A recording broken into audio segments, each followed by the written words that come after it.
Hello guys and welcome to this session. So in this session we will talk about web and network protocols, and we will proceed with a couple of additional sessions to talk in details.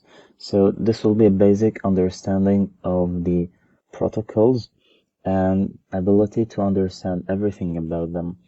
The course purpose is to teach you properly from scratch, because when you're gonna target protocol or a specific IP address or a network, you need to understand exactly what's happening in the background, so you can be able to bypass antiviruses, bypass specific filters, and much more. So what is a protocol in cybersecurity or technology in general? So basically it is a standard procedure for defining and regulating communication. So the communication behavior that is happening between us as a client and the server as the receiver and sometimes the sender of the request is called a protocol, because the web server and other servers talk in a specific way, and this is what we call a protocol. They need a specific protocol, a specific language in order to understand. So we have two main types of protocols, the TCP and the UDP. TCP simply stands for the transport connection. What does this mean? So it is a connection-based protocol that is able to track the packets that are being sent to the server and ability to group them in the end. So there is no loss of the packets. What I mean by that is, let's say you send an image to a person, and while sending the image, the internet connection was cut, and then you got it back again. So you lost the internet connection for seconds, and you got back the connection again. And you were in the process of sending an image. So the image will not be sent in a corrupted format. The receiver will receive the image in a very clear way, the whole image. So this is the TCP connection. So even if there is loss of the packets, in the end, it will group them together and send it in a full package to the receiver. While the UDP is a connectionless protocol, meaning that it will drop the lost packets. So if you sent an image and you got the internet connection disconnected for a while, the image will be sent corrupted. That's why we don't send images in UDP. So for what uses the UDP is used? Simply for live streaming. So if you're having a live call, let's say a phone call, and you disconnected or you lost the internet connection, you will no longer hear that person you're talking to. You're no longer hearing his words. And when you get the connection back, you will hear the current words that he's saying, the current sentence, not the old one when the connection was out. So this is the UDP, the live streaming. If you're watching someone live, let's say having a video call or wherever. So, and from the two protocols, we have something important to discuss, like terminologies we're discussing now, which is the DNS, the domain name system. Well, DNS is like the phone book. You have in your phone book or contacts on phone, you have the name of the person and the phone number. So usually when we want to type a website here, we type by the name. Let's say www.google.com. And we go to Google, sorry, because I have the interceptor. So www.google.com, and we go to Google. But actually, this is not what's happening. We're going to the IP address that is assigned for google.com. So we're talking to the server. So let's do this quick demo and go to the CMD and hit here, ping. We need to ping Google. Pinging Google, we got the IP address of Google. So now if we go to the browser and we put the IP address of Google, because we're talking now directly to the server, and when we hit enter, we go to Google as well. So same for everything else. Let's say you want to go to YouTube. So we go here, ping. We get the real IP address of YouTube. We got the IP address, and you can see that first 3 bytes are the same. 142.250.200, and in the end, the last byte is different. Why? Because YouTube and Google are on the same, servers. So when we hit here, we will go to YouTube. Did I type the right IP? Okay. Well, because it is assigned under Google. But you see, if we go, for example, ping facebook.com, now it is assigned under Facebook because it is the DNS for Facebook. And when we hit the IP address of Facebook, we will go to Facebook directly. Facebook page. So here, do it again without the firewall. Okay, we go to Facebook. Well, for Google, because we know that Google owns a lot of websites. So as I told you, if you notice what I said before, first three, bytes, octets are for the same, are the same. So they are belonging to the same DNS, same name server. That's why it redirected us to Google. So YouTube IP is assigned differently. Well, anyways, so what is DNS? It resolves the domain names to the IP addresses. We see that we typed google.com, we got this IP address, and if we browse this IP address, we will be redirected to google.com. So we're using here TCP protocol, hypertext transfer protocols, the HTTP, because we noticed here we're typing HTTP here. So we're using HTTP, and by default we go to the port 80. So when we hit this IP address, we search for it here. By default, we go here to port 80 or 443, which we will talk about later, HTTPS. But I don't want to jump directly to other topics. So, two main type of protocols. Each protocol serves specific protocols and other certain type of protocols as well. So, HTTP 80 is used to browse, web browsing and websites. So FTP, for example, is used to transfer files, and it has the port 21. So if we hit, for example, now if we want to go to, let's say, google.com and 80, and we will go to google.com, 443, we will go. Let's say we need to type any website, let's say twitter.com 443, and we browse it directly. Let's see if they support the 80. So 80 as well. So, but let's say we want to go to twitter.com and 21 port. We won't be able to do it. Why? Because 21 is for transferring files, file transfer protocol, and usually it will be transferred to files inside the Twitter server. So it is confidential, it is secret, so we are not able to view or to transfer files privately via the Twitter server. That's why finding vulnerabilities in the FTP protocols SSH to access servers is considered a valid vulnerability. So main protocols for web is 80 and 443. 80 is HTTP, 443 is HTTPS, because it is secure, and we will talk more about these two things. Well, now we have other important thing which we already discussed, which is the IP address. So it is an internet protocol address made up of 4 bytes. So 1, 2, 3, 4. And each byte contains octets, like I guess like 8 bits. So and this is the form of the IP address. So each byte cannot have more than 254.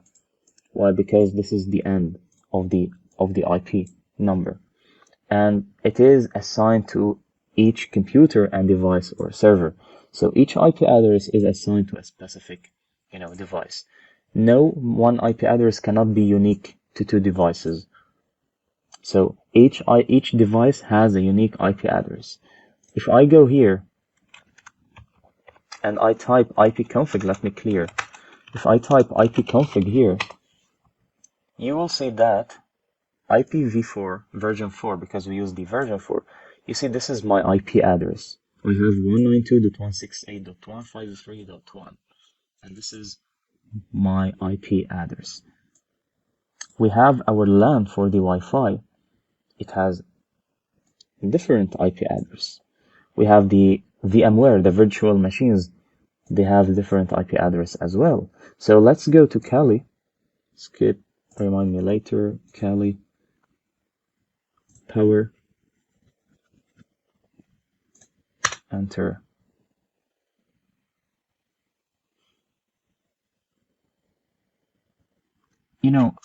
This session will be basics. So we're not gonna talk about the private, public IPs and much more things. We talk about explaining the, basics stuff, because we need to have the full understanding image. I guess the username and password before were Kali, right? Because I forgot. Okay, cool. So now here, I type, so in Linux, instead of ipconfig, you type ifconfig. So we've got the IP address, 192.168.153.135. So if we compare it here to my IP address, where is my IP address? So if we compare it here, so this is the VMware IP address, 192.168.153.1 here, .135. You can see they have the same subnet, because this is VMware, the machine itself, and this is the Kali Linux machine inside on the VMware. So that's why. While in the other adapter, it's different because it's in a different network. Even on my physical LAN, it is different because it is on a different network. But we can all group them all together, but it's not our purpose now. So, and each IP address can have port numbers as well. So what is a port? Port is like a door that you need to open in order to let some communication pass through. So it is the place or the port or the door where communication can pass. Well, we have 65,535 ports, and they are distributed as follows. We have the well-known ports, FTP, SSH, HTTP, HTTPS, MySQL, and much more. And we do have the registered ports, and we do have the dynamic or private ports. For example, like Cisco, they use these ports for their devices. If I want to, build an application to communicate via specific protocol, I can assign one of these IPs as well, because it is dynamically maybe changing, or it is not used like this. It is not fixed port. For example, for FTP, it is by default 21. For HTTP, it is by default 80.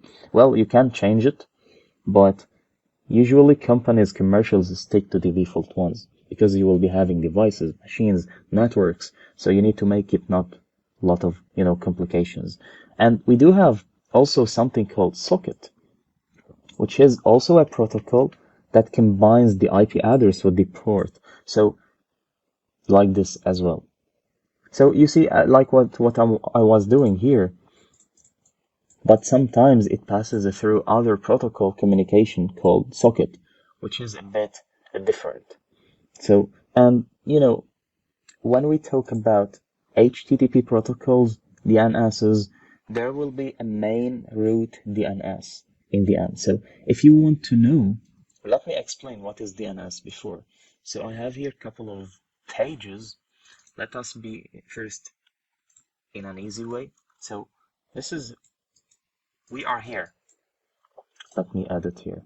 So we are, okay, we are here. We are the users, yeah? and we need to browse a website. So we go to the browser, to the Chrome, for example, and we type this website. Let's say google.com. And when we type google.com, or when we type my website, for example, I will receive the HTTP, the HTML response, the HTML page, the HTTP response, where all contents are displayed, which is here. We expect to see the whole website displayed. So actually what we are doing is we're sending a request to the DNS server. The DNS, as we mentioned, when we type ahmedhalabi.net, what DNS is doing is checking his database, saying, do I have the IP address? When he has the IP address, he's requesting it as IP address. Why? Well, probably I have some problems, yeah.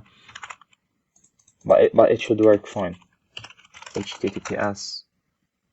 Okay, when I typed HTTPS, okay, there is a problem, I guess, in my firewall, because it is IP address. Well, that's how I protect myself against DNS spoofing, and we will talk more about it. So let's make it on another website. So we can make it on, WordPress.com, for example. So when the DNS request, so we request WordPress.com from the browser talk to the DNS get the IP address and translate it to us. So see, even if we hit the IP address, we're going to WordPress.com website. So, and we get the response from the server and we display the page. So this is in the basic way. But let's see what's happened in details. Yeah. So I have here an image that explains properly. So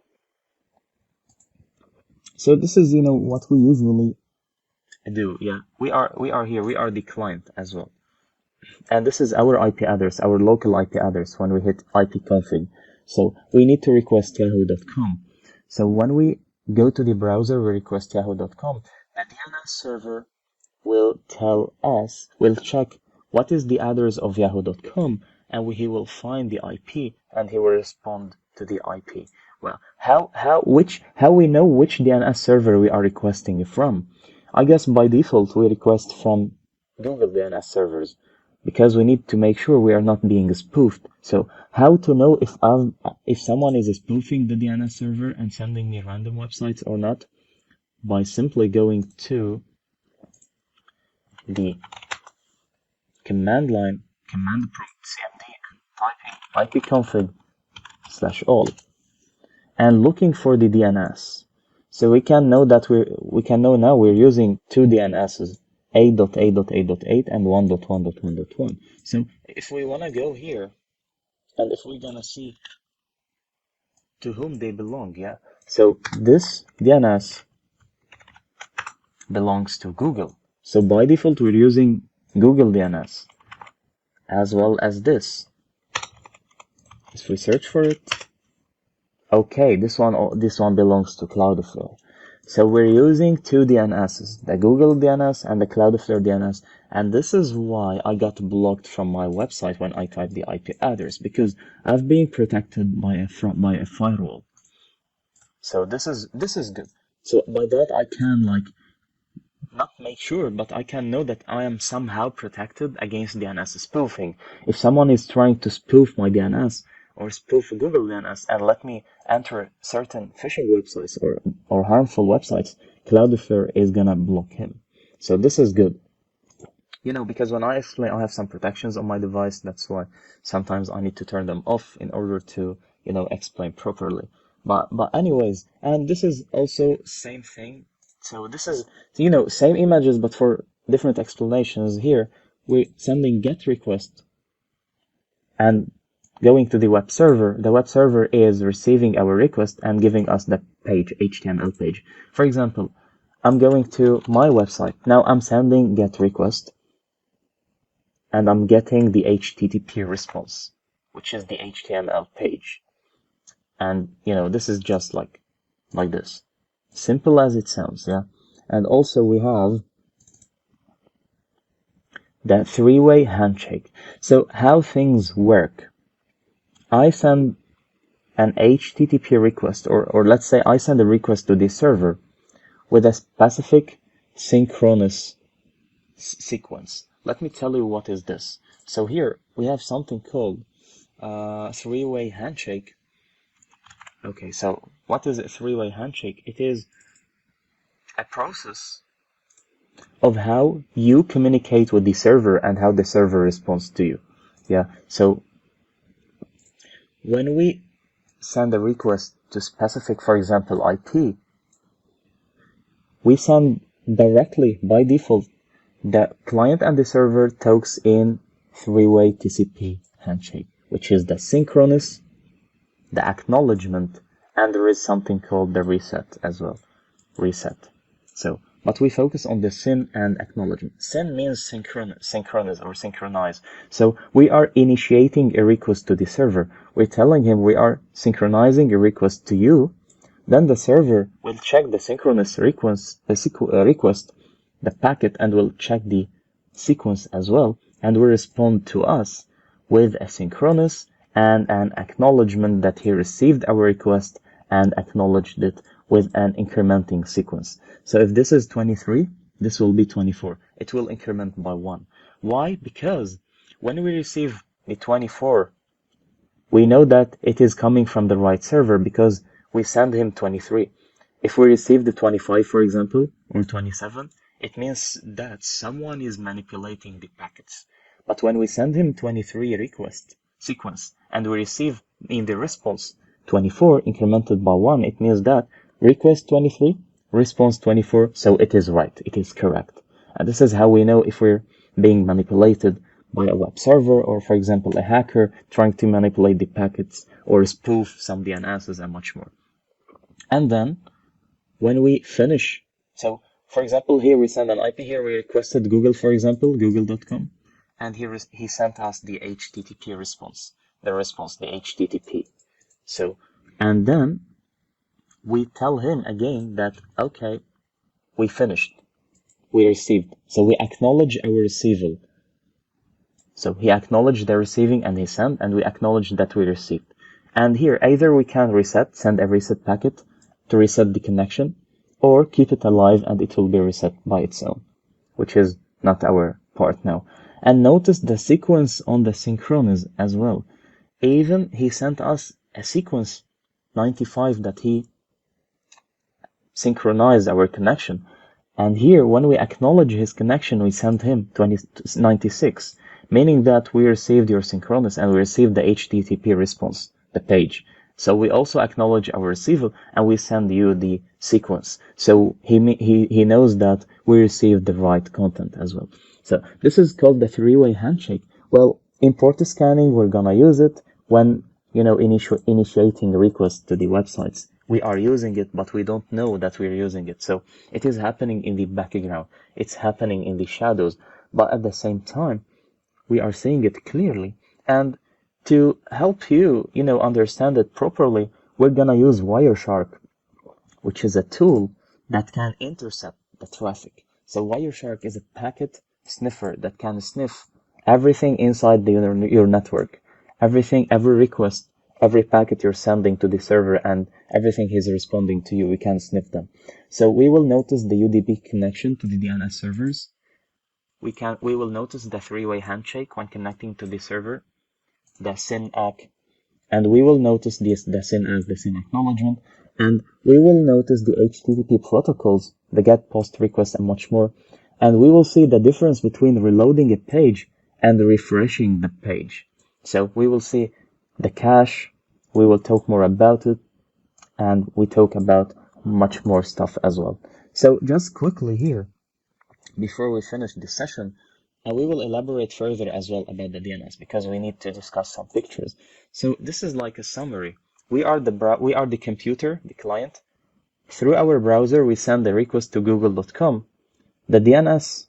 So first, if it is stored in our cache, in browser cache, saved in its databases before, we get it directly. We receive it. Directly we receive the HTTP. But if it is not, we go to our main DNS server, which is Google, as we saw in the command line. Now we use Google, our main DNS server.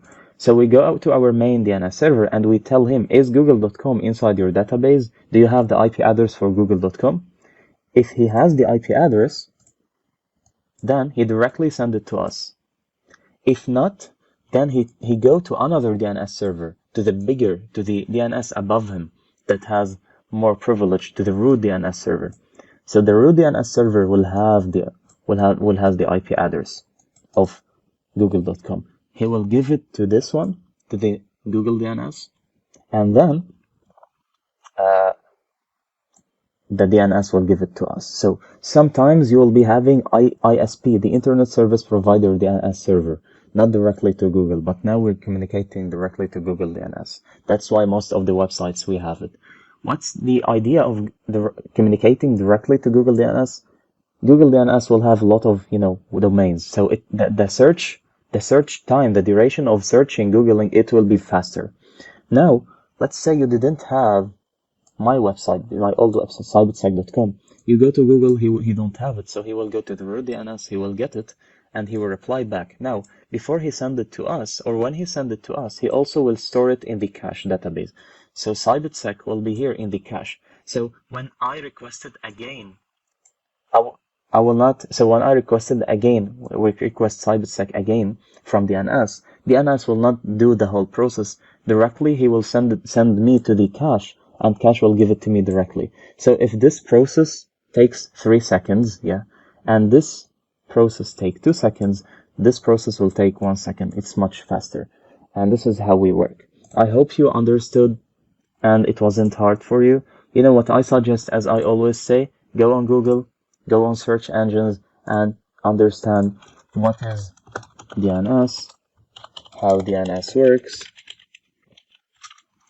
DNS work, or DNS working diagram, so you can understand exactly, and you can search more and research more, so you will get much more familiar image. So this is for example, very good.